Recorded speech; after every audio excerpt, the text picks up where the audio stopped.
అందరికీ నమస్కారం అండి. ఈరోజు వైఎస్ఆర్సీపీ ఎమ్మెల్సీ గారైన వరదు కళ్యాణి గారు ప్రెస్ మీట్ చూశానండి ఇందాక.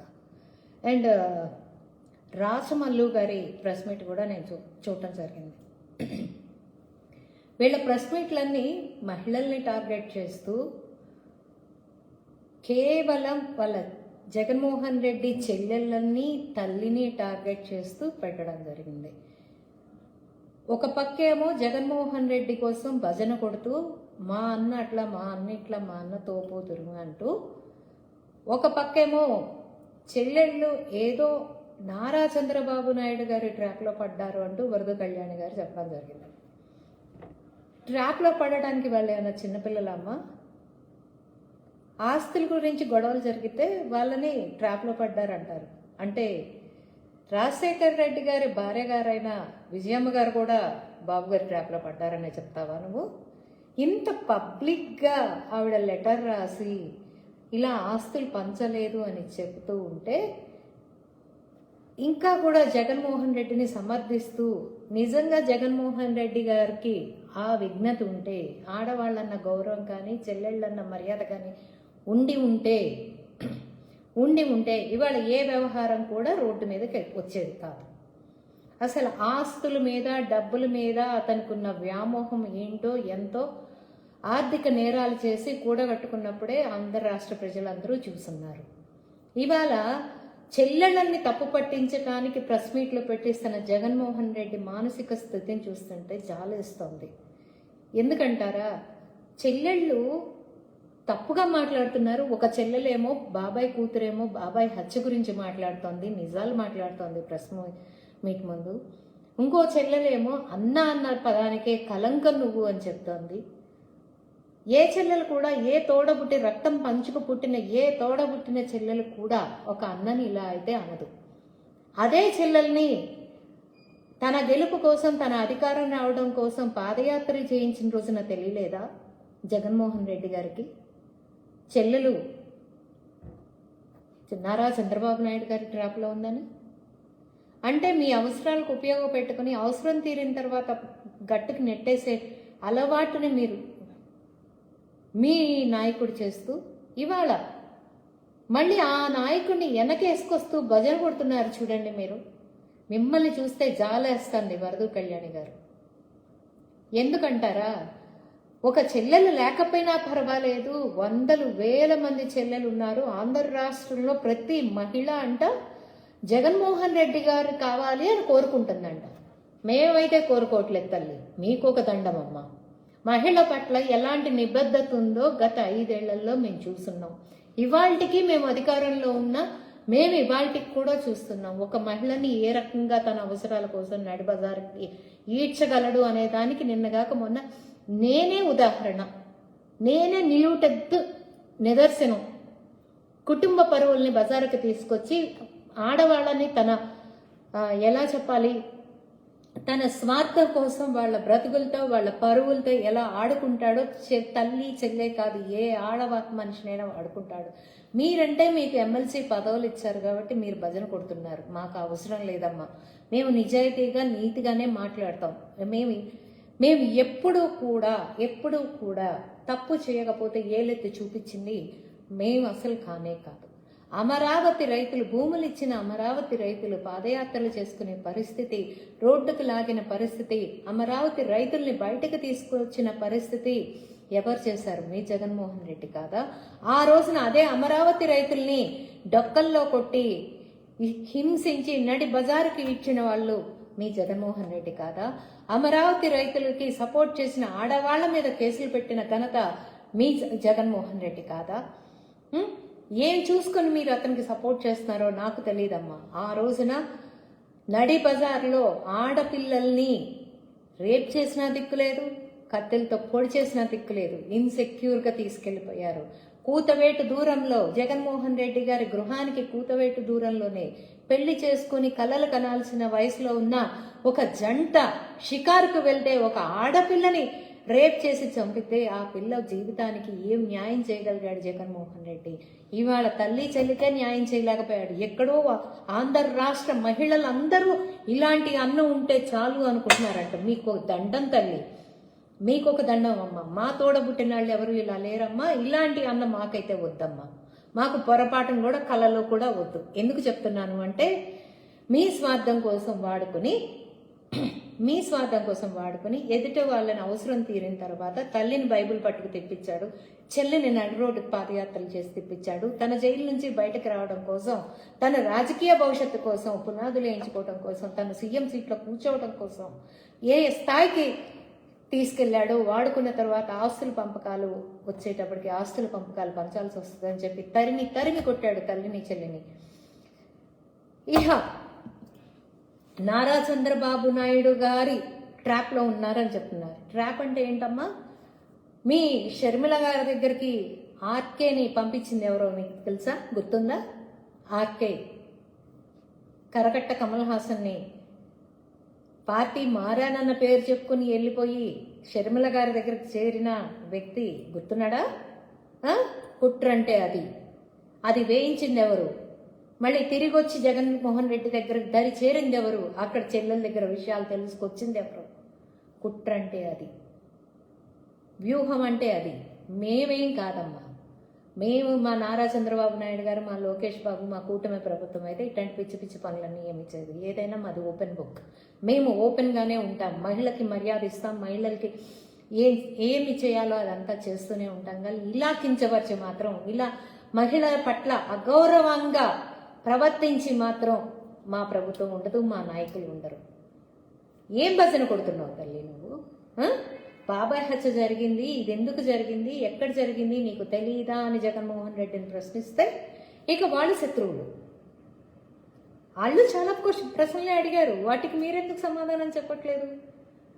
బాబాయ్ చెల్లెలు అడిగింది, బాబాయ్ కూతురు అడిగింది, సొంత చెల్లెలు షర్మిల గారు కూడా అడిగింది జగన్మోహన్ రెడ్డి గారిని. చాలా ప్రశ్నలు వేశారు. మరి వాటికి ఎందుకు మీరు సమాధానాలు చెప్పట్లేదు? నాకు అర్థం కావట్లేదు. రాచమల్లు గారు మీరేం చెప్తున్నారండి? భారతమ్మ గారిని అంటే ఊరుకోము అని చెప్తున్నారు. దానికన్నా ఆంధ్ర రాష్ట్ర మహిళల్ని ఎవరు ఏమన్నా మీరు మారణాయుధంగా మారతానని ఉంటే బాగుండేది, కాస్త కూస్తో మీ మీద గౌరవం పెరిగేది. కానీ మీరేంటండి భారతమ్మ గారిని అంటే మీరు ఒక మారణాయుధంగా మారతానని చెప్తున్నారు. అంటే మిగిలిన మహిళలు కాదా అండి? అసలు ఎవరు అంటున్నారు? ఎవరు మొదలు పెడుతున్నారు? ముందు మీ నాయకత్వం నోర్లు మీరు ఎందుకు మోయించలేకపోతున్నారు? మీ రోజా నోరు మీరు ఎందుకు మోయించలేకపోతున్నారు? మీ కొడాలి నాని నోరు మీరు ఎందుకు మోయించలేకపోయారు? ఆ రోజు భువనమ్మ అన్న రోజున మీరు ఎక్కడ దాక్కున్నారు? అంటే ఇవాళ మీ భారతమ్మ గారిని అంటే మీరు ఒక మారణాయుధంగా మారతారు. మరి భువనమ్మ గారిని అన్న రోజున మీరు ఎందుకు నోరు ఇప్పలేదు? ఎందుకు మీరు ప్రెస్ మీట్లు పెట్టలేదు? అంటే మహిళ అంటే మీ భారతమ్మ ఒకటే కాదనుకుంటానండి, భువనమ్మ గారు కూడా మహిళే. ఎన్టీ రామారావు గారి కూతురుగా కాకపోయినా కనీసం మహిళగా అయినా మీరు చూసి సమర్థించుంటే బాగుండేది.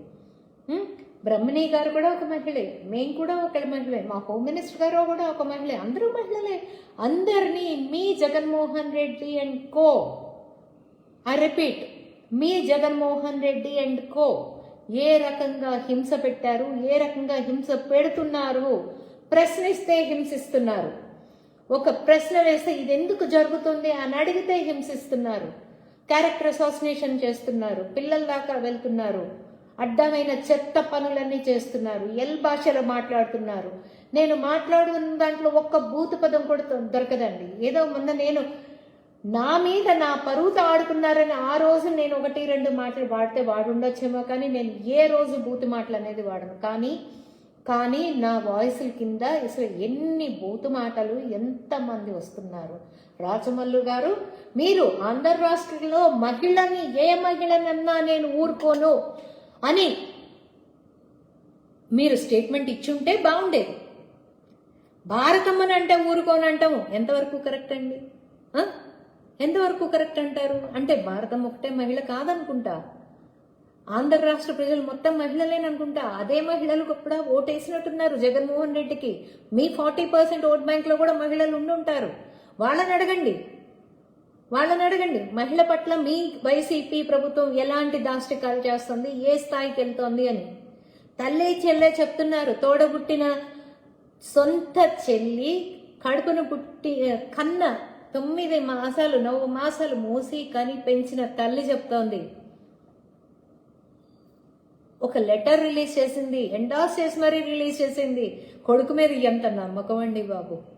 కొడుకు మళ్ళీ ఆ లెటర్ని రూపురేఖల్ని మార్చేస్తాడని చెప్పి కొడుకు మీద ఎంత నమ్మకం బాబోయ్. అసలు ఈ తల్లి కొడుకుల అనుబంధం అసలు ఎవరికి వద్దండి బాబు. నిజంగా చెప్తున్నాను. బంధాలు బంధుత్వాలు ఉండాలి, కానీ ఇంత దారుణమైన స్వార్థం కోసం ఈ కుటుంబంలో ఒక వ్యక్తి స్వార్థం కోసం ఉంటే ఆ కుటుంబం ఎలా అరాచకంగా మారుతుందో ఒక జగన్మోహన్ రెడ్డి ఫ్యామిలీయే చెప్తుంది. బాబాయ్ని చంపేసేసి వాళ్ళు కొన్ని ప్రశ్నలు వేశారు వరద కళ్యాణి గారు. ఏంటి బాబాయ్ హత్య కేసులో కొన్ని ప్రశ్నలు జగన్మోహన్ రెడ్డి వేశారు, దానికి సమాధానాలు చెప్పలేదు అని చెప్పి అడిగారు. బాబాయ్ హత్య కేసులో కొన్ని ప్రశ్నలు ఏంటమ్మా మీకు ప్రశ్నలు?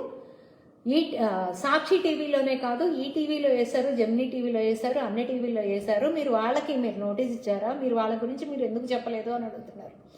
ఇక్కడ ప్రశ్న ఏంటంటే, మీ నాయకత్వంలో ఒకప్పుడు ఉన్న సాయిరెడ్డి గారు ప్రెస్ మీట్ పెట్టి గుండెపోటుతో చచ్చిపోయారని చెప్పిన మాట మీరు మర్చిపోయారేమో, కానీ కాలం కర్మం ఏది మర్చిపోలేదు. అందరికీ జ్ఞాపకం ఉంది. గుండెపోటుతోనే మరణించారు, హత్య జరిగింది అనేది బయటికి చెప్పకుండా గుండెపోటుతో మరణించారు వివేకానంద రెడ్డి గారు అని ఫస్ట్ క్లియర్గా చెప్పింది ఎవరో ఒకసారి పరీక్షించుకోండి. దాన్ని సాక్షి టీవీలో వేసినప్పుడు ఇంటి ఓనర్లే చెప్తున్నప్పుడు పక్కింటోళ్ళు చెప్పుకోవడంలో తప్పే ఉంది. అదొక ప్రశ్న. మళ్ళీ మీరు ఫ్లాష్ చేశారంటే ఓనర్లే చెప్తున్నారు కదా అబద్ధాన్ని. టైం తీసుకోకుండా అబద్ధాన్ని చెప్పేసి దాన్ని నిజం చేయడానికి తర్వాత మీరు పడిన పాటలు ఎన్నున్నాయో పైన వాడికి కూడా తెలుసు. బాబాయ్ హత్యని గుండెపోటుగా చెప్పింది అయితే మాత్రం ఫస్ట్ జగన్మోహన్ రెడ్డి ఫ్యామిలీ అంటే పార్టీ మెంబర్స్ మాత్రమే బయటకు చెప్పారు. తర్వాతే మిగిలిన టీవీల్లో వచ్చింది. మీరు దాన్ని హత్య అని ప్రూవ్ అవ్వగానే, అంటే నాకు తెలియక అడుగుతానండి, నారాసుర రక్త చరిత్ర అంటూ మీరు ఒక పెద్ద పెద్ద పోస్టర్లు రిలీజ్ చేసేసి ఏదేదో అది నారాసుర రక్త చరిత్ర అంటూ క్రియేట్ చేశారు. అప్పటికప్పుడు ఎలా? నేను అడుగుతున్నానండి ఈ ప్రశ్న, అప్పటికప్పుడు ఎలా అంటే మీరు ఫస్ట్ గుండెపోటు అని చెప్పారు, అది హత్య అని చెప్పి బయటకు వచ్చే టైంకి మీరు ఈ పోస్టర్స్ అన్ని ఎలా రెడీ చేయగలిగారండి? అంటే ఇది ఎప్పుడో ప్రీవియస్లోనే రెడీ చేసుకుని ఉన్నారా? ఆ హత్య జరుగుతుందని మీకు తెలుసా? తెలిసే ఇదంతా జరిగిందా? చెప్పండి. ప్రశ్నలు వేసుకుంటా పోతే చాలా ప్రశ్నలు వస్తాయండి. మరి బాబాయ్ వివేకానంద రెడ్డి గారు చనిపోయిన తర్వాత అది గుండెపోటు అని తెలియక ముందే హాస్పిటల్కి తీసుకెళ్ళటం, కుట్లు వేయటం జరిగింది కదండి గాయాలకి. అదెలా జరిగింది? ఆ ప్రశ్నకి ఎవరు సమాధానం చెప్పరేంటి? ప్రశ్నలు వేయటమే కాదండి, కాస్త ప్రశ్నలకి సమాధానాలు చెప్పడం కూడా నేర్చుకోండి. వరద కళ్యాణి గారు ఎలా వేశారు కుట్లు? హార్ట్ అటాక్తో చనిపోయిన వ్యక్తికి ఎలా వేశారు?